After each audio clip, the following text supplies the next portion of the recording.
আলাইকুম। আমাদের ৩০ জুন ২০২৬-এ সংসদে যে ফাইন্যান্স অ্যাক্টটা পাস হয়েছে, সেই আ আ পাসকৃত সংসদ বিল সংসদের যে অ্যাক্ট, যেটাকে ফাইন্যান্স অ্যাক্ট 2026 বলছি আমরা। তো সেই আইনটা যেটি হচ্ছে ভ্যাট পার্টটা, প্রথম ডিসকাশনটাই আছে হচ্ছে আপনার ভ্যাটের ১ম অধ্যায়টা রয়েছে মূলত হচ্ছে শিরোনাম। দ্বিতীয় অধ্যায়টা ছিল ভ্যাটের, যেটা ইনকাম ট্যাক্সের উপরে আমি ২-৩টা ভিডিও অলরেডি করেছি। ভ্যাটের পরিবর্তনগুলো আপাত দৃষ্টিতে মনে হচ্ছে যে একটু কম, বাট স্টিল খুব ইম্পর্টেন্ট পরিবর্তন আছে। সো ভ্যাট আইন ভ্যাট এবং সাপ্লিমেন্টারি ডিউটি অ্যাক্ট, যেটা হচ্ছে মূল্য সংযোজন কর এবং সম্পূরক শুল্ক আইন ২০১২ সালের, যেটা ২০১২ সালের ৪৭ নম্বর আইন ছিল, সেই আইনের হচ্ছে সংশোধন আসছে। সেই সংশোধনের ২ নম্বর ধারায় একটা মানে ডেফিনিশন পার্টে একটা চেঞ্জ আসছে। কি এখানে বলা হচ্ছে যে করের যে আপনার কর মেয়াদ, তো বলা হচ্ছে প্রত্যেকটা কর মেয়াদ, নর্মালের ক্ষেত্রে কর মেয়াদ হবে ৩০ দিন। অর্থাৎ আপনি যদি টার্নওভার ট্যাক্সে না থাকেন, টার্নওভার ভ্যাটে না থাকেন, তাহলে টার্নওভার হলে ভিন্ন কথা। টার্নওভারের ক্ষেত্রে আরও চেঞ্জ আছে। আগে টার্নওভারের ক্ষেত্রে ৫০ লাখ টাকার একটা লিমিট ছিল, সেটা চেঞ্জ হয়েছে। সেটা আমি একটু পরেই ডিসকাশন করছি। তাহলে বলবো যে টার্নওভার ভ্যাট ছাড়া অন্য যে কোনো ভ্যাটের ক্ষেত্রে মেয়াদ হবে ৩০ দিনের। আর টার্নওভার ভ্যাটের ক্ষেত্রে মেয়াদ হবে ৪ মাস বা ১ কোয়ার্টার, ঠিক আছে, ৪ মান্থ। হ্যাঁ, সো এই জিনিসটা আমরা একটু পরেই দেখতে পাবো। এই পরিবর্তনটা অলরেডি আসছে, যেটা হচ্ছে আপনার স্পেসিফিক করে দিয়েছে। কি বলেছে আমরা একটু আইনটা পড়ি। আমরা খুব বেশি সময় নিব না, আজকের এই সেশনটা ১৫ থেকে ২০ মিনিট, বাট এর ভিতরেই ভ্যাটের উল্লেখযোগ্য পরিবর্তনগুলো আমি কাভার করবার চেষ্টা করবো ইনশাল্লাহ। বলা হচ্ছে যে ধারা আপনার ৩০-এর পরিবর্তে প্রস্তাবিত হয়েছে মেয়াদের ক্ষেত্রে কি বলা হয়েছে দেখেন। এখানে ব্যবসায়ীদের সংজ্ঞাও একটু চেঞ্জ হয়েছে, এটা আমি বলছি। প্রথম হচ্ছে যে এইটুকু বলে নেই যে আপনার এখন মেয়াদ হয়েছে ৩০ দিন। আর ভ্যাট রিটার্ন যেটা মান্থলি দেওয়া যেত, এখন আমরা মান্থলিও দিতে পারবো, বাট সাজেস্টেড যে এভরি 3 মান্থস পরে দেওয়া হবে, এভরি ৩ মাসের ভিতর দিবেন ভ্যাট রিটার্ন। তো ভ্যাট রিটার্ন যেটা মান্থলি ছিল, সেটা এখন ৩ মাসে জমা দেওয়া যাচ্ছে। কিন্তু এখানে একটা কিন্তু আছে, ভ্যাটের অ্যামাউন্টটা অ্যাসেস করে, অর্থাৎ যে মাসে আপনি করবেন আগের ৩ মাসের ভ্যাটটা অ্যাভারেজ করবেন। অর্থাৎ ৩ মাসের ভ্যাট যোগ করে ৩ দিয়ে ভাগ দিবেন। ধরেন আগের মাসে ছিল ২ লাখ টাকা, ৩ লাখ টাকা, আরেকটা ছিল আপনার ৫ লাখ টাকা, ৪ লাখ টাকা। তাহলে এই তিনটা যোগ করে ৫ আর ৪ ৯ লাখ টাকাকে ভাগ দিবেন ৩ দিয়ে, তাহলে ৩ লাখ টাকা করে হচ্ছে। এই ৩ লাখ করে যেটা হবে, আজকে আপনি আছেন হচ্ছে জুলাই মাসে, আপনি হচ্ছে জমা দিবেন হচ্ছে জুলাই, আগস্ট, সেপ্টেম্বর, অক্টোবরের আপনার হচ্ছে ১৫ তারিখে। আর ক্ষেত্র বিশেষ ২০ তারিখে আছে। ব্যাংক, ইন্স্যুরেন্সগুলো ২০ তারিখ ডেট দেওয়া আছে, এটা আমি বলবো, স্বায়ত্তশাসিত বা গভর্নমেন্টের প্রতিষ্ঠানগুলো। বাট নর্মাল আমরা যারা হচ্ছে ম্যানুফ্যাকচারিং, প্রাইভেট লিমিটেড বা পাবলিক লিমিটেড কোম্পানি, আমাদের হচ্ছে ৩ মাস পর পর রিটার্ন জমা দিতে হবে, যেটি হচ্ছে আপনার কিন্তু ভ্যাটের টাকাটা হচ্ছে এভরি মান্থে আগের ৩ মাসের পেমেন্ট করা ভ্যাটের 1/3 করে জমা দিতে হবে। সো এই জিনিসগুলো আমরা সেকশন ধরে ধরে আলাপ করি। প্রাইমারিলি আপনাদেরকে একটু ধারণা দিলাম যে এটা একটা বড় পরিবর্তন, সেটা আমি দেখাচ্ছি।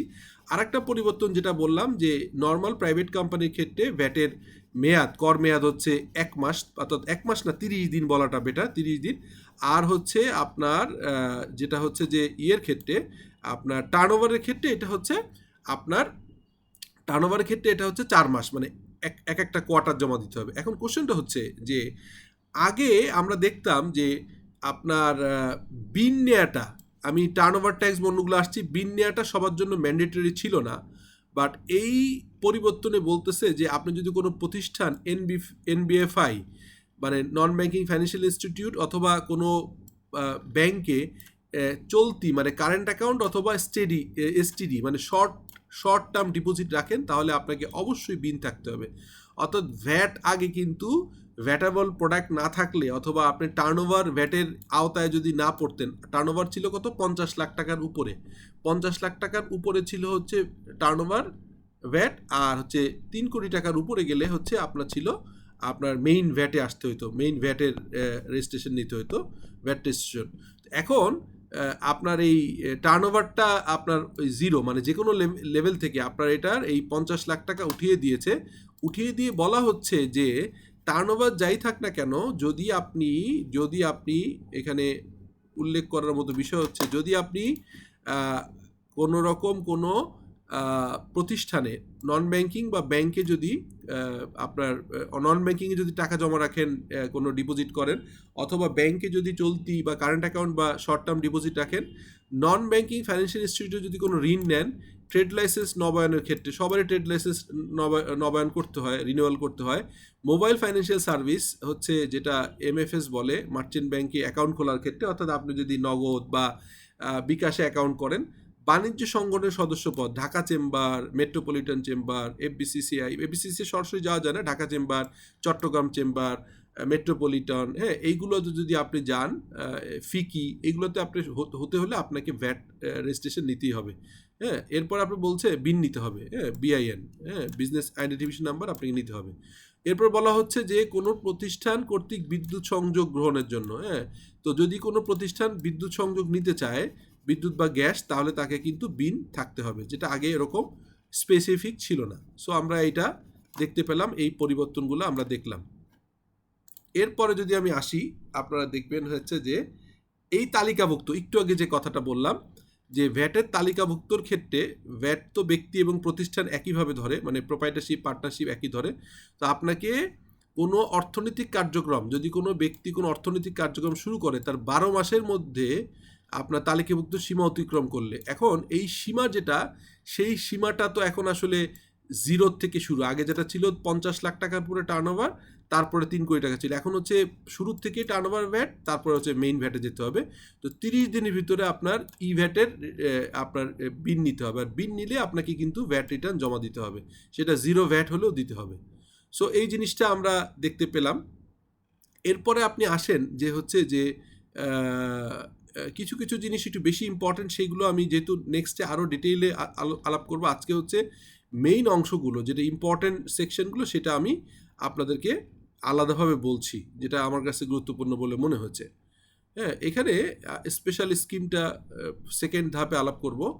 এখানে আপনি একটা জিনিস দেখেন, সেটা হচ্ছে যে আপনার ইম্পর্টেন্ট সেকশনের ভিতরে এই যে এইটা 64, অর্থাৎ 2012 সালের আইনের 64 দাখিলপত্র, অর্থাৎ ভ্যাট রিটার্ন। এই ভ্যাট রিটার্নটা is very important. VAT return, এই ভ্যাট রিটার্নের ক্ষেত্রে কি বলেছে, আমি যেটা অলরেডি আলাপ করেছি, যে প্রত্যেক নিবন্ধিত বা তালিকাভুক্ত, এটা হচ্ছে নিবন্ধিত হচ্ছে ভ্যাট আর তালিকাভুক্ত হচ্ছে টার্নওভার ট্যাক্সের, টার্নওভার ভ্যাটের তালিকাভুক্ত বা নিবন্ধনযোগ্য, যারা এখনো করে নাই, বা তালিকাভুক্ত যোগ্য ব্যক্তিকে নির্ধারিত পদ্ধতিতে প্রতি 3 কর মেয়াদ, আমরা কর মেয়াদ দেখলাম একটু আগে, কর মেয়াদ হচ্ছে 1 মাস। এটা হচ্ছে টার্নওভারের ক্ষেত্রে হচ্ছে এই আপনার টার্নওভারের ক্ষেত্রে 4 মাস, বাট নর্মাল ট্যাক্সের ক্ষেত্রে 1 মাস। তো 1 মাস হচ্ছে আপনার মেয়াদ, তাহলে 3 মেয়াদ মানে 3 মাস পর পর আপনাকে অবশ্যই ভ্যাট রিটার্ন জমা দিবে। তবে এখানে একটা মজার বিষয় আছে, বিষয়টা এরকম যে যদি আপনি প্রতি মাসেও রিটার্ন দিতে চান, তাহলে কোনো বাধা নেই। অনেকে মনে করতে পারে যে ট্যাক্সের রিটার্ন যেটা, এটা 3 মাস পরে দিতে হয় এখন, তারপরে হচ্ছে প্রতি মাসে আমি রিটার্ন না দিলাম, কিন্তু টাকা তো জমা দিতে হচ্ছে। যদিও টাকা না জমা দিলে কোনো পেনাল্টি হবে কি না এটা এখনও ক্লিয়ার না, আমি অন্তত পাইনি, এটা দেখব ভবিষ্যতে।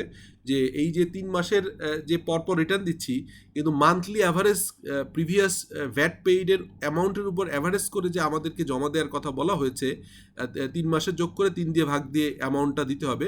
তো সেটা না দিলে কি পেনাল্টি হবে এটা বলা নেই, সেই কারণে একটু অ্যাম্বিগুইটি আছে যে আমি মাসে যদি ভ্যাটই ক্যালকুলেশন করে দিতে হয়, এবং যদি আমি হচ্ছে যে 3 মাস পর পর আবার একই সঙ্গে ট্যাক্সের এবং ট্যাক্সের রিটার্ন, ইনকাম ট্যাক্সের রিটার্ন, টিডিএস রিটার্ন এবং ভ্যাটের রিটার্ন একসাথে পড়ে যায়, তাহলে আমার লোকবল সংকট প্লাস এই গুছানোর বিষয়টার কারণে আমি মান্থলিও দিতে পারি, অথবা আমি এই কাজগুলো পার্শিয়ালি মান্থলি আগিয়ে রাখতে পারি, সো দ্যাট আমাকে প্রেশার যাতে না হয়।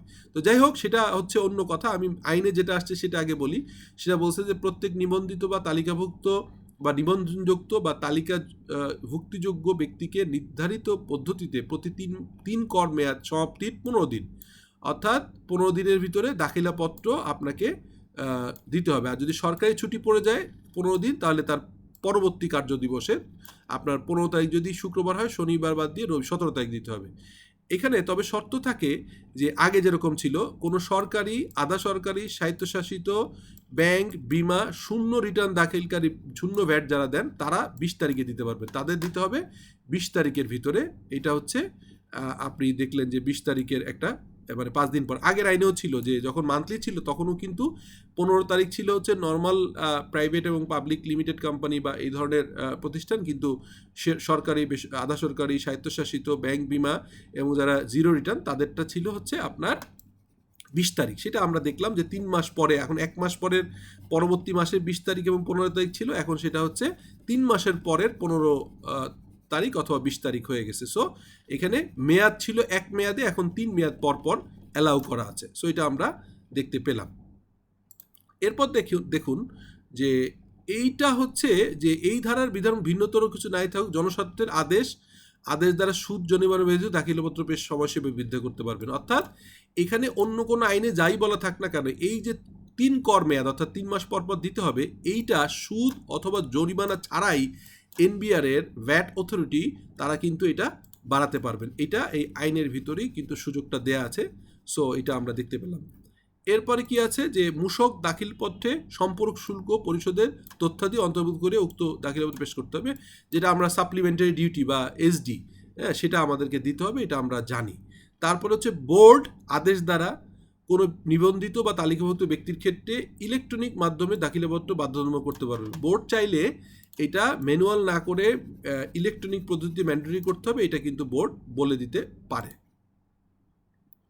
সো এটা একটা আমরা তাহলে কি দেখতে পেলাম, আমরা দেখতে পেলাম যে আমাদের সেকশন 64 যেটা রিটার্ন সাবমিশন দাখিলপত্র পেশ, সেখানে একটা উল্লেখযোগ্য পরিবর্তন যে প্রতি কর মেয়াদের বদলে এখন আপনি চাইলে অপশনাল আপনি 3 মাস পর পরও দিতে পারবেন, আবার মান্থলিও দিতে পারবেন।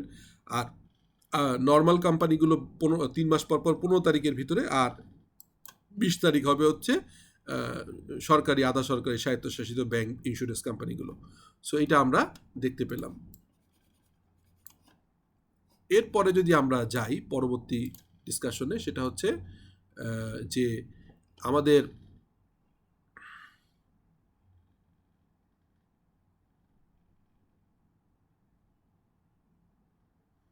আমরা 90 বা 107 গুলো পরে দেখব। এন্টারপ্রাইজ রিসোর্স প্ল্যানিং ইআরপির ক্ষেত্রে কি বলছে এগুলো আমরা পরে দেখব। সো আমরা সেকেন্ড আরেকটা ভিডিওতে যে সেকশনগুলো এখন আলাপ করছি না সেটা আপনাদেরকে আরও গুরুত্ব সহকারে বুঝিয়ে ডিটেইল আমরা আলাপ করব, যদি আপনাদের ধৈর্য থাকে। আজকে যেহেতু ভিডিওটা আমি চেয়েছি যে অল্প সময়ের জন্য তৈরি করা হোক, আর ভ্যাটের যে রেটগুলো আছে এই রেটগুলো কিন্তু আমি আলাদাভাবে ডিসকাশন করব। তাহলে আজকে আমরা মূলত যে ডিসকাশনগুলো করলাম সেটা হচ্ছে যে কর মেয়াদের একটা সংজ্ঞা আসছে, যেটা 30 দিনের কর মেয়াদ। আর টার্নওভারের ক্ষেত্রে আগে যেটা ছিল যে একটা 50 লাখ টাকার উপরে, সেটা এখন উঠে গেছে, যে কোনো অ্যামাউন্টের জন্যই হবে। এবং সেক্ষেত্রে কি বলা হচ্ছে যে আপনি যদি কোনো ব্যাংক অথবা এনবিএফআই যদি টাকা জমা রাখেন, আপনি যদি চলতি অ্যাকাউন্ট, কারেন্ট অ্যাকাউন্ট বা STD account, short term deposit অথবা এনবিএফএ অ্যাকাউন্ট খুললেন, এনবিএফআইতে ঋণ নেন বা ব্যাংক থেকে ঋণ নেন, ট্রেড লাইসেন্স করেন, মোবাইল ফাইন্যান্সিয়াল সার্ভিসেসে অ্যাকাউন্ট করেন, এমএসএসে, এমএফএসে যদি কোনো অ্যাকাউন্ট করেন, বাণিজ্য সংগঠনের অর্থাৎ ট্রেড বডির মেম্বারশিপ, বিদ্যুৎ গ্যাস নেওয়ার ক্ষেত্রে, এবং বিআরটিএ হতে ব্যবসা প্রতিষ্ঠানের নামে যানবাহন রেজিস্ট্রেশন, এটা পড়তে বলে গেছিলাম। আপনি গাড়ি রেজিস্ট্রেশনের ক্ষেত্রে বিন ম্যান্ডেটরি। আর এখানে বিন ম্যান্ডেটরি হলে তখন তালিকাভুক্তির ক্ষেত্রে বলছে যে যেদিন থেকে আপনি এটা এলিজেবল হবেন অথবা আপনি অলরেডি আছেন তার 12 মাসের মধ্যে অবশ্যই আপনাকে তালিকাভুক্ত হতে হবে, অথবা আপনাকে ভ্যাট রেজিস্ট্রেশন অথবা টার্নওভার ট্যাক্সে তালিকাভুক্ত হতে হবে। সো এই জিনিসটা আমরা দেখলাম। এরপরে আমাদের মূলত হচ্ছে 64 রিটার্নের কথাটা বললাম, 64 ক্ষেত্রে রিটার্ন বললাম। সো আজকে এই 3-4টা পয়েন্ট নিয়ে ডিসকাশন করলাম। আশা করি এই ডিসকাশনটা আপনাদেরকে ভালো লেগেছে। এখানে যদি কোনো ক্ল্যারিটি প্রয়োজন হয়, যদি কোনো বুঝতে অসুবিধা হয়, কাইন্ডলি আপনারা আমাকে কোশ্চেন করবেন, সো দ্যাট আমি এই ভিডিওতেও হচ্ছে কমেন্টে অ্যান্সার করব, অথবা এই কোশ্চেনগুলো দেখে নেক্সট ভিডিও যখন করব তখন সেই কোশ্চেনগুলোকে অ্যাড্রেস করবার চেষ্টা করব। থ্যাংক ইউ, টেক কেয়ার, আসসালামু আলাইকুম।